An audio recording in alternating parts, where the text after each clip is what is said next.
Conference बुलाई है, जरूर कोई बड़ा मुद्दा होगा, बड़ी कोई धमाके वाली बात होगी। बात धमाके वाली नहीं है, बात बहुत दिनों से हम आज करेंगे कल करेंगे। पत्रकार परिषद में मेरे दिल में चाहत थी,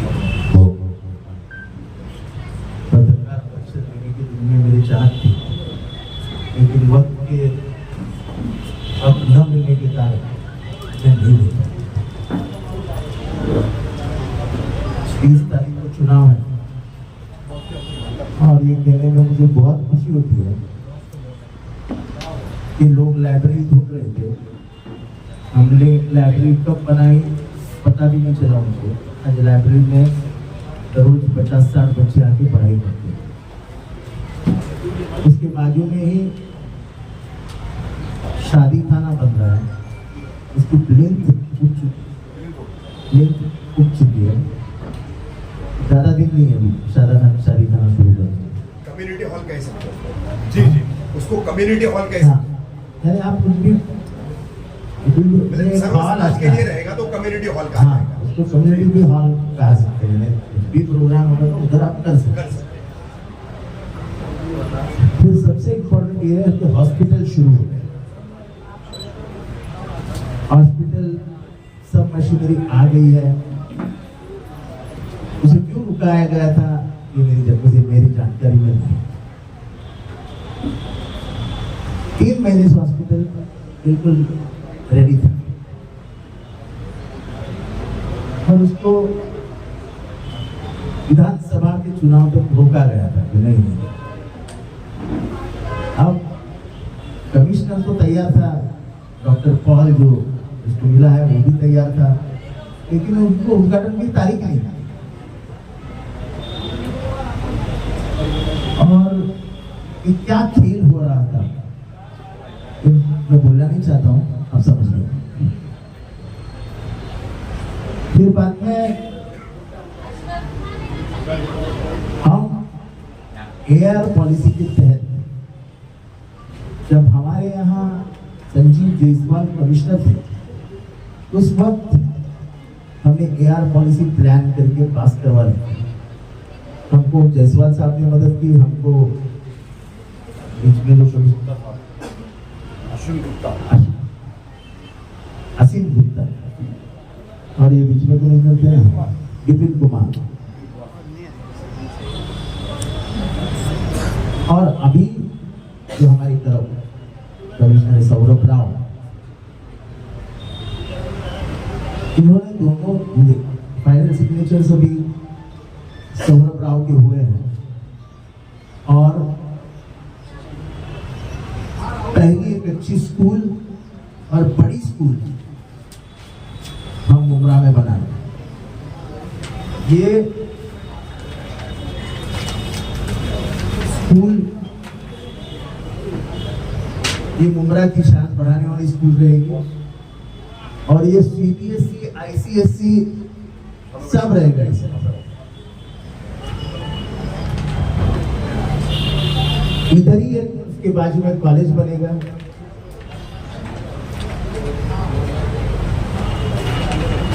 और ये टोटल प्लान पास करके हम आपके सामने देंगे।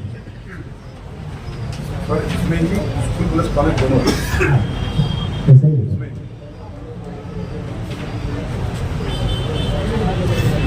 उसमें एक बस डेपो है,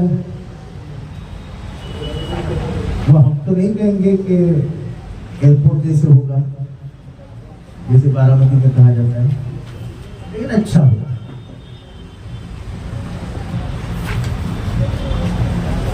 एक फोकस मार्केट है।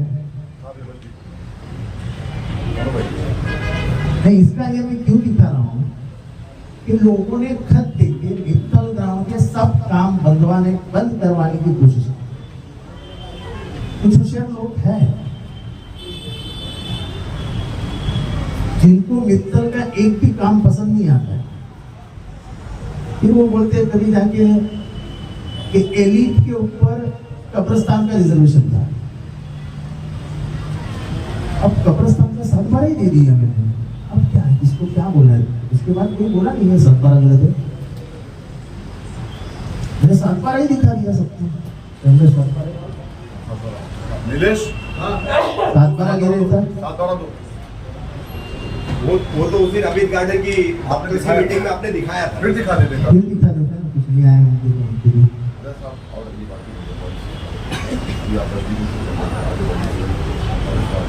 फोकस मार्केट भी वहीं पे आ रहा है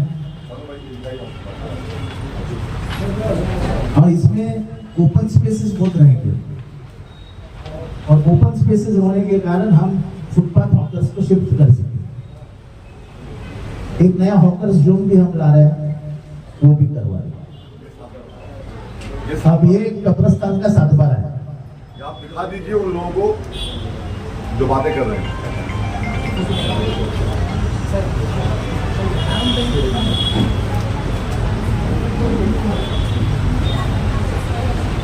तो ये है हमारे डेवलपमेंट का।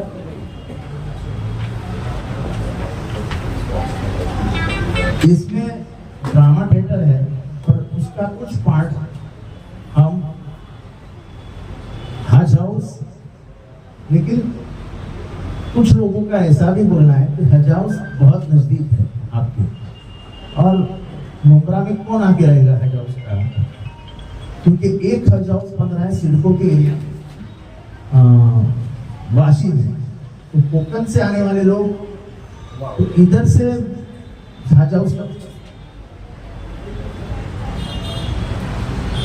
कुछ अच्छा बड़ा इस्तेमाल नहीं हो सकता है। तो अभी कैसे उसको बदला जा सकता है वो देखेंगे, लेकिन हर स्कूल के लिए उनका एनुअल डे फंक्शन के लिए एक स्टेज और बैठने की सुव्यवस्था चाहिए रहती है, क्योंकि अभी जैसे जैसे ये शहर बदल रहा है वैसे नए एक नई आबादी यहाँ आती जाएगी और उनको जब रास्ते ही अच्छे हो गए ये नहीं चलेगा, तो उनको स्कूल्स की फैसिलिटी भी अच्छी होनी चाहिए। तो मेरा ये प्रयास रहेगा कि शील तक कम से कम 4 नई स्कूल्स, इंग्लिश मीडियम कॉन्वेंट जो भी है, लेकिन दुनिया में जो लैंग्वेज ऑफ कम्युनिकेशन है और वो हिंदी वो इंग्लिश है, तो इंग्लिश स्कूल ज़्यादा ला करके बच्चों को तालीम के मामले में उनको कोई रुकावट ना आए, अच्छी तालीम उनको घर के नज़दीक मिलेगी, इसका हम प्रयास करेंगे। सर ये चारों स्कूल जो आप बता रहे हैं यहाँ से एक मिनट, ये मुंबई क्रिकेट एसोसिएशन ने एक लेटर लिखा है, उसमें म्युनिसिपैलिटी के पास एक 4.5 एकड़ का प्लॉट है, वहां पे उन्होंने लिख के कह दिया है कि तुम हमको ये प्लॉट दो, हम उसको मुंबई क्रिकेट एसोसिएशन की तरफ से डेवलप करेंगे और मेंटेन भी करेंगे 30 साल के लिए। तो 10 साल के लिए तो है ही, लेकिन पूरी फाइल पास होने के बाद भी चुनाव है इसलिए रोका गया। ये सबसे मजेदार बात यह है कि मित्तल ग्राउंड में काम कौन करता है? जितेंद्र रावत तो करता नहीं है, रवाब भाई, सलीम ढोले, उमर भाई, नदीम भाई, सब मुसलमान भाई ही है ना, आदिल भाई, शानू भाई, पप्पू भाई, यानी सब नमाजी अगर धंधे में है तो पूरे उनके धंधे बंद करने के लिए खत देना, और ऐसा नहीं है कि मैं हवा में बोल रहा हूँ, खत मेरे पास है पर मैं वो खत नहीं दिखाना चाहता हूँ, नाम भी नहीं लेना चाहता हूँ, पर ये तुम्हारा यानी हर धंधे में तुमको किसी को रुकावट लानी है, ये तुम्हारा प्रयास क्यों है? ये अभी इतने बिल्डर यहाँ पे धंधा करते हैं, कोई माइका लाल उठ के बोले कि जितेंद्र और हमारे ऑफिस में आके चाय पी के गया, कोई माइका लाल।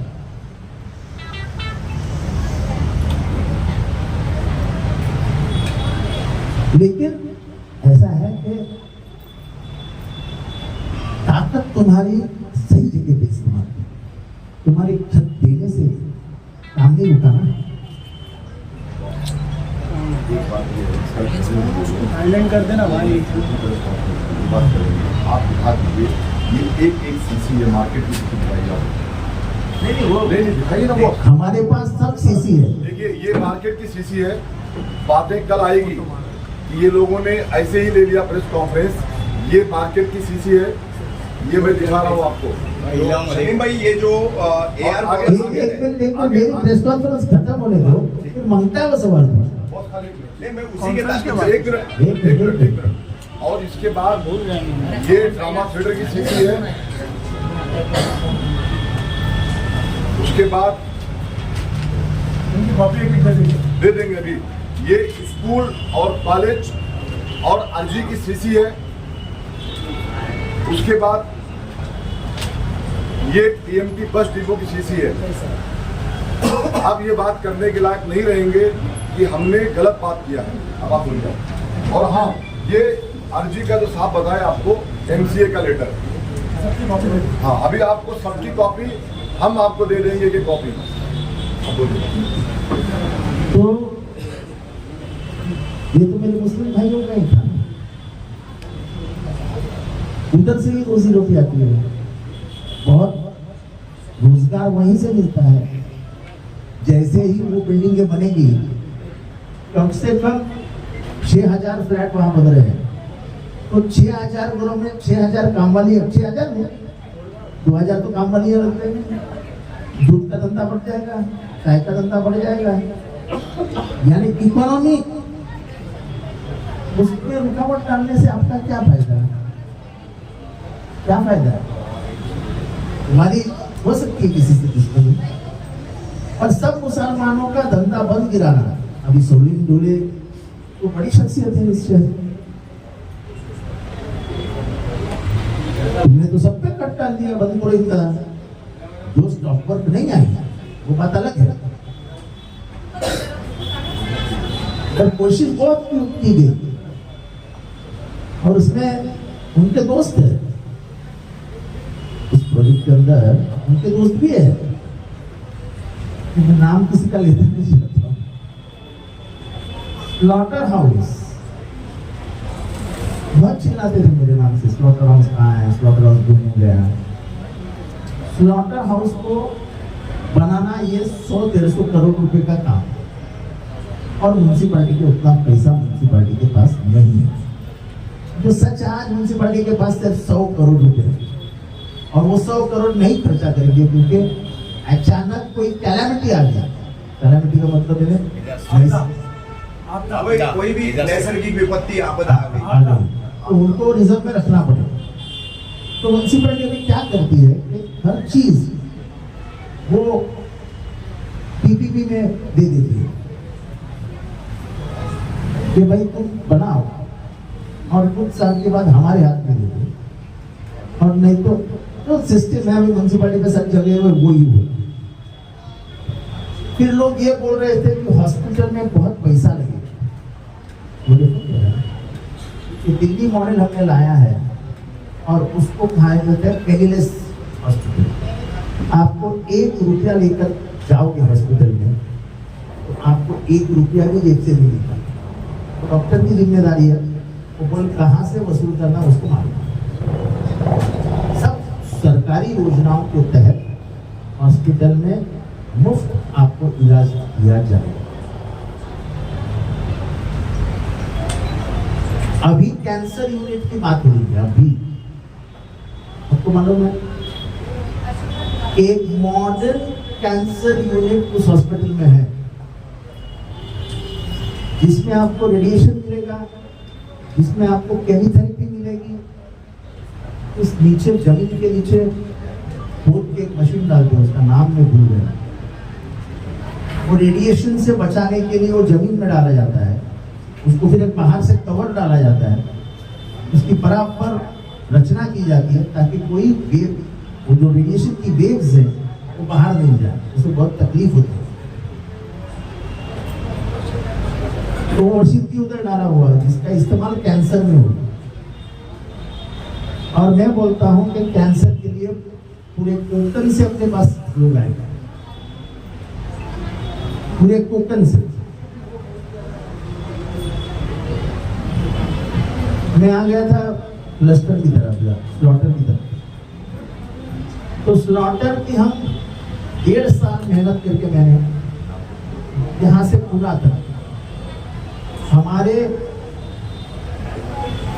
आसिम गुप्ता नाम के अपने कमिश्नर हुआ करते थे, कई वर्ष थे, जिन्होंने बहुत सारा पैसा दिया उमरा में और कलवा में। तो उन्होंने एज यूडी सेक्रेटरी उसको साइन करके सीएम के पास भेज दिया। सीएम भी तैयार हो गए, क्योंकि आसिम गुप्ता ने बताया कि साहब ये ऐसा ऐसा है और ये कोई हिंदू एरिया में नहीं है, ये मुस्लिम एरिया में है, तो स्लॉटर हाउस मुस्लिम एरिया में चल सकता है, ऐसा कोई ऑब्जेक्शन नहीं देगा। लोग डरते हैं ना स्लॉटर हाउस।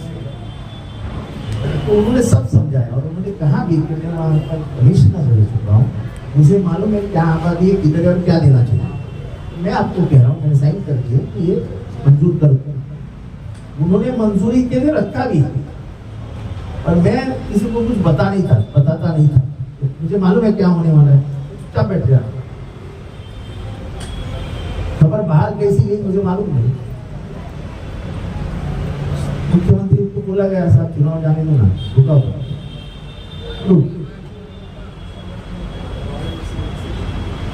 तो डेवलपमेंट के मामले में मैं और कुछ भी नहीं बात करता। मेरा काम ही मेरी पेशा है, हमेशा मैं बोलता हूँ। अभी लोग चिल्लाते विकास कहाँ हुआ, विकास कहाँ हुआ, तो मैं उसके ऊपर भी जवाब नहीं देता हूँ। अंधे लोगों को क्या बोलने लगे चीजें। तो ये हमारा पूरा काम है, हम इसी काम को लेके चुनाव में उतरे हैं। हम कोई किसी को उंगली नहीं उठा रहे हैं। आप पैसे का बंटवारा करो, लोगों को पैसे देने का वादा करो, इससे हमें कुछ लेना देना नहीं है। लोग हमको मिलके क्या बोलते हैं हमको पता है। और ये जो हालात मुमरा में है, वही हालात कलवा में, यानी कलवा में बहुत बुरा हाल है जितेंद्र आव्हाड का, ऐसा मुमरा में कहा जाता है। और कलवा के लोगों को कहा जाता है कि मुमरा में जितेंद्र आव्हाड का बहुत बुरा हाल है। मेरे हाल पे खुश हूँ, मेरा बुरा हाल है अच्छा हाल है, ऊपर वाले को मालूम।